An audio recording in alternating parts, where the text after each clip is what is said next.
এজে top Bangla news চ্যানেলে আপনাদের স্বাগত।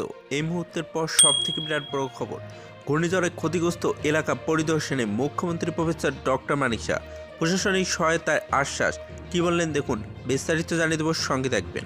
কমলা সাগরে ঘূর্ণিঝড়ে ক্ষতিগ্রস্ত এলাকা পরিদর্শনে গেলেন মুখ্যমন্ত্রী প্রফেসর ডক্টর মানিক শাহ।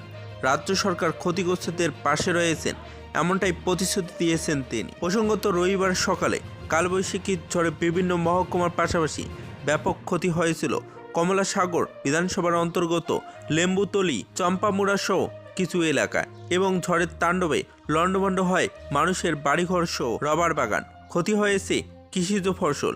এবং সোমবার সকাল 10টা নাগাদে লেম্বুতলি এলাকায় কালবৈশাখীর ঝড়ে ক্ষতিগ্রস্ত পরিবারগুলির সাথে দেখা করতে যান রাজ্যের মুখ্যমন্ত্রী অধ্যাপক ডক্টর মানিক সাহা, এবং মুখ্যমন্ত্রীর সাথে উপস্থিত ছিলেন এলাকার বিধায়িকা অন্তরা সরকার দেব, বিশালগড় মহকুমার শাসক রাকেশ চক্রবর্তী সহ প্রশাসনিক দল।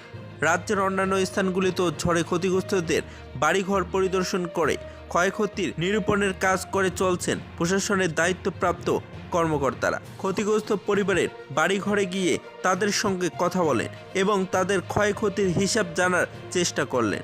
মুখ্যমন্ত্রীকে কাছে পেয়ে কান্নায় ভেঙে পড়লেন ক্ষতিগ্রস্ত পরিবারের একাংশ। মুখ্যমন্ত্রী নিজেও দুঃখ প্রকাশ করেছেন এবং কালবৈশাখী ঝড়ে ক্ষতিগ্রস্তদের সরকারিভাবে সাহায্য প্রদানে প্রশাসন দ্রুত পদক্ষেপ নেবে আশ্বাস দিয়েছেন। যদি ভিডিওটি ভালো লাগে তাহলে একটি লাইক দিবেন, চ্যানেলে নতুন হলে সাবস্ক্রাইব করে পাশে থেকে বেল আইকনে প্রেস করে রাখবেন এইরকম লেটেস্ট ভিডিও আপডেটগুলি সর্বপ্রথম পাওয়ার জন্য।